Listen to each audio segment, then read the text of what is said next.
Dear students, welcome to Racing Against Time for Students in Pathology and our continuation of G.I.T shall be there.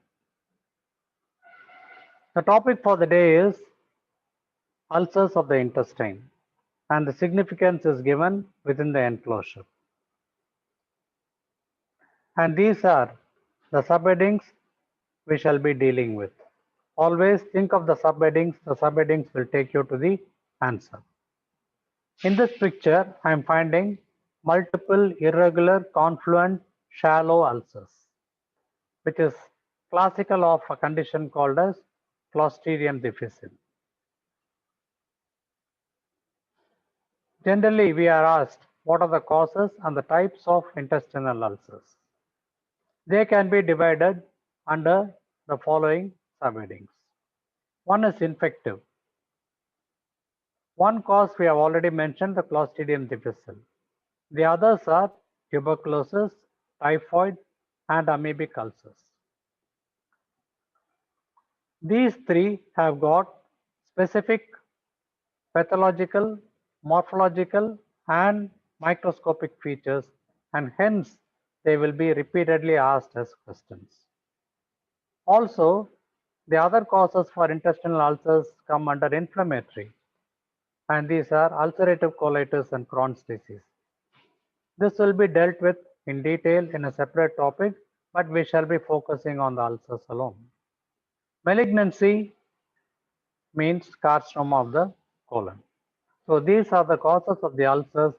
Please note it down. We start with Crohn's disease. It is one of the inflammatory bowel diseases. And in this particular picture, I am finding that there is a normal mucosa and then there is a diseased mucosa also. In this diseased mucosa, I am finding multiple pebble-like structures called as cobblestone appearance. And in between, there is an area of congestion, and these are slender, snake-like, and they are called as serpentine ulcers. This is involving the entire thickness of the wall, as a result of which it becomes narrowed down and it develops a lead pipe-like rigidity. So clinically, it is a lead pipe rigidity that we get in a Crohn's disease, and radiologically you find because of the narrowed lumen, there is a string sign that is seen. Apart from this, there can be multiple skip lesions. Here itself, I am finding a normal area and an abnormal area. And histologically, the granuloma is the hallmark. So this is a microscopic picture of the Crohn's disease. This is a normal intestine that I am seeing and a well circumscribed granuloma. There are no areas of caseation or necrosis that is seen. As I mentioned earlier, there are two types of this inflammatory bowel diseases, ulcerative colitis and Crohn's disease. Let us try to recollect what are there in this slide. The site of origin, these are the subheadings. Always we should be recollecting the subheadings. Site of origin, in ulcerative colitis it is rectum, and in Crohn's it is the terminal ileum. Patterns, it is continuous in ulcerative and there are skip lesions in Crohn's. Thickness of the inflammation is superficial, limited to the mucosa and submucosa in ulcerative colitis, whereas the entire wall is involved in Crohn's. It is called as transmural inflammation. The lesions are pseudopolyps and a cobblestone appearance that we had seen earlier. Radiologically, nothing specific in ulcerative colitis, whereas in Crohn's disease, owing to the lead pipe rigidity, there is a narrowing and a string sign that is diagnosed. The complications in ulcerative colitis include toxic megacolon, and the malignancy is 3 times more common than Crohn's. In Crohn's, there can be fistula formation, and malignancy is there, but 1/3 the frequency. Histologically, there is a classical cryptapsis in ulcerative colitis. Without this, we are not supposed to make a diagnosis, and granuloma is the hallmark of Crohn's disease. Please by heart this tabular column. Going to the next condition, the ulcerative colitis. Here also I am finding multiple polypoid lesions. They are all not true polyps, but with ulceration I find that there is an overhanging adjoining mucosa. And this leads to what is called as a pseudopolypoid appearance. They are not true polyps but pseudopolyps. What are the other features that we can see? It is a continuous lesion, not a skip lesion. There is thinning of the wall, there is no thickening. Backwash ileitis. As the name implies, it is a colonic disorder, but sometimes you find it can involve the terminal ileum and it is called as backwash ileitis. And sometimes you find in spite of the ulceration, the mucosa can be connected together and this is called as mucosal bridge. Malignancy is very common, 3 times more common here than the Crohn's disease. Crypt abscess is the hallmark. If you are asked one question about ulcerative colitis, mention the crypt abscess. This is the colonic crypt and in which I am finding aggregate of neutrophils which is also infiltrating the wall, a classical picture of a crypt abscess in ulcerative colitis. There will be distortion of the crypt. Again, there will be branching, etc., which can be seen, which is distortion. Perforation of the intestine and electrolyte imbalance are common features of ulcerative colitis. Please by heart this particular list, it is worth reading. And this is a diagrammatic representation. The credit goes to these people. So the normal colon over here, and these are the goblet cells, and these are the crypts. Here what happens is within the crypt there is a collection of the inflammatory cells, neutrophils, and it is also involving the pericryptal area, and this is called the crypt abscess. The third lesion will be typhoid. Typhoid is all a bacterial infection caused by Salmonella typhi. Coming to the lesion proper, you find that there will be oval ulcers. The ulcers are oval and this is called the long axis of the ulcer. The long axis is parallel to the long axis of the bowel. And I find that the floor is what we see, base is what it rests upon. The floor is covered with necrotic debris. So necrotic floor, oval ulcers, long axis parallel to the long axis of the bowel. And this is a superb museum mounted specimen and this is the source of it, and of course it is from the net. All credits to these people. It is worth it. They require a standing ovation. I find that there are multiple oval ulcers, as I mentioned, long axis parallel to the long axis of the bowel, and these are the margins which are showing congestion. And there is a normal mucosa in between. And why are they oval? Because they are sitting exactly on the top of the Peyer's patches. It is basically a disease of the Peyer's patch, and because of that there will be an ischemia and ulceration of the overlying mucosa.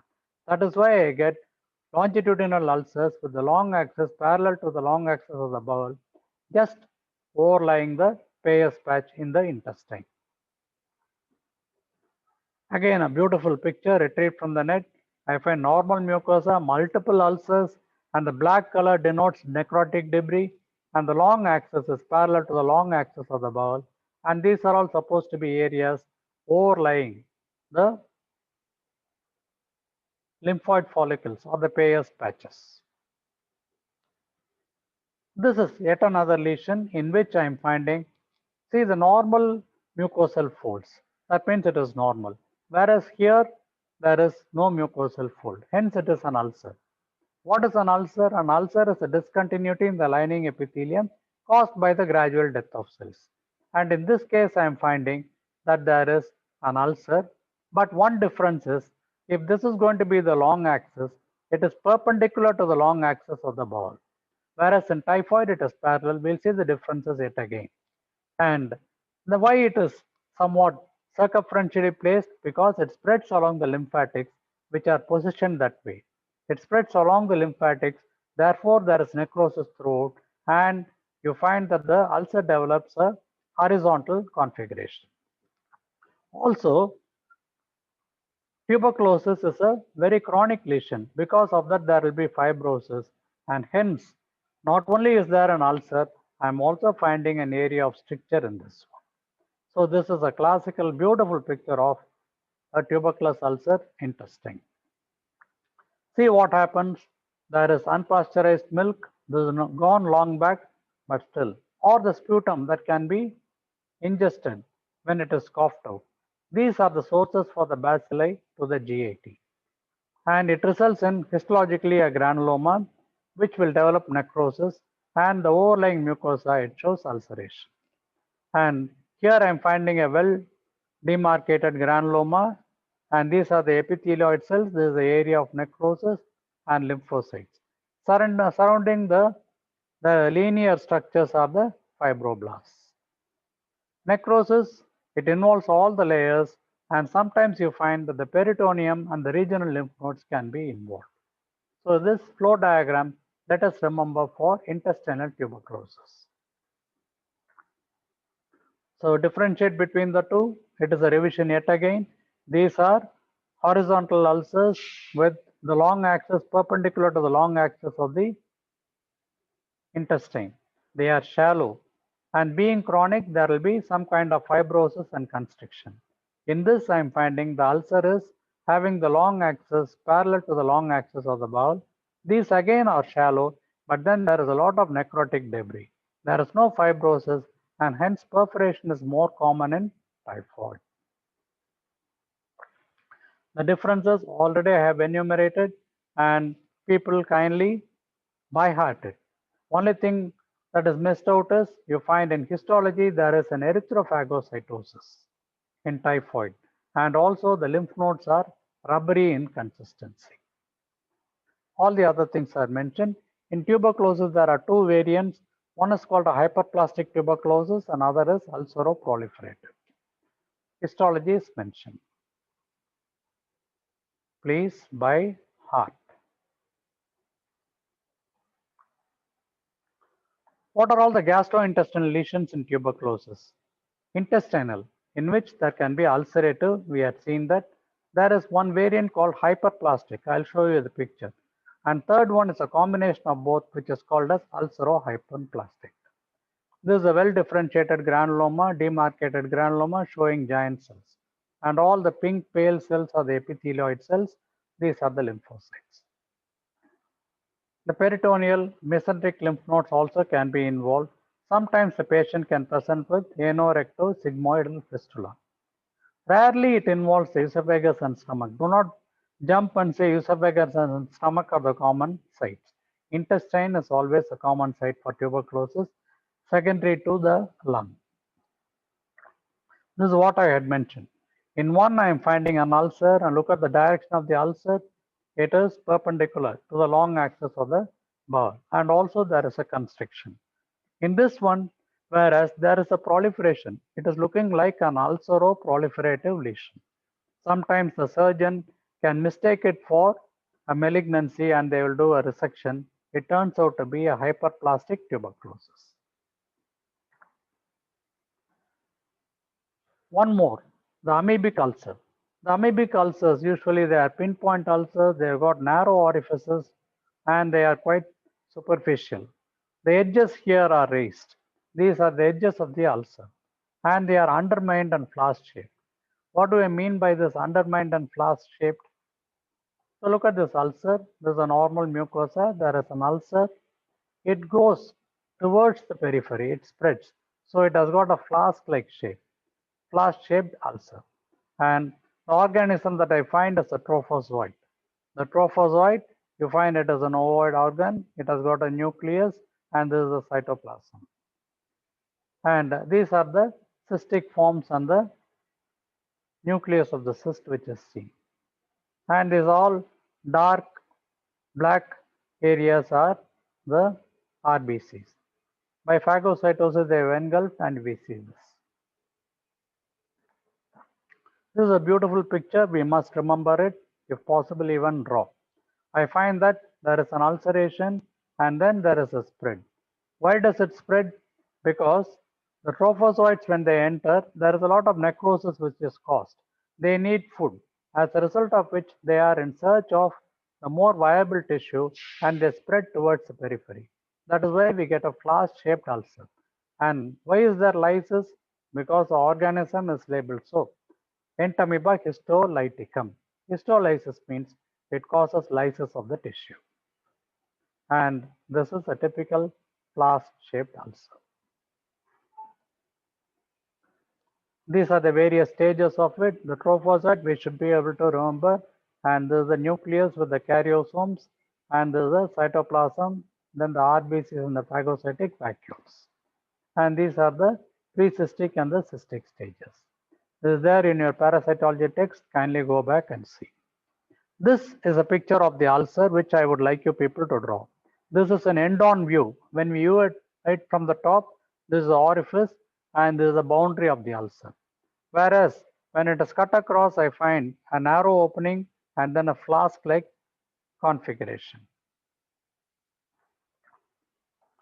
The last one will be the malignant ulcer. Malignant ulcer is, what is it? You find that there is a loss of the mucosa. That itself is an ulcer. But here I am finding a cauliflower-like growth, which is proliferative. It occurs usually in the cecum. Whereas in this case, again there is a loss, but there is a constriction. This is a type of spread in the rectosigmoid region, a napkin-like constriction. So these are the ulcers of the intestine. And microscopically, I will be finding irregular glands with pseudostratification and pleomorphism.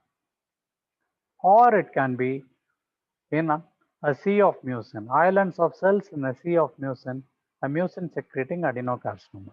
These are the two variants in a colonic carcinoma. We have already dealt with it. ZZ.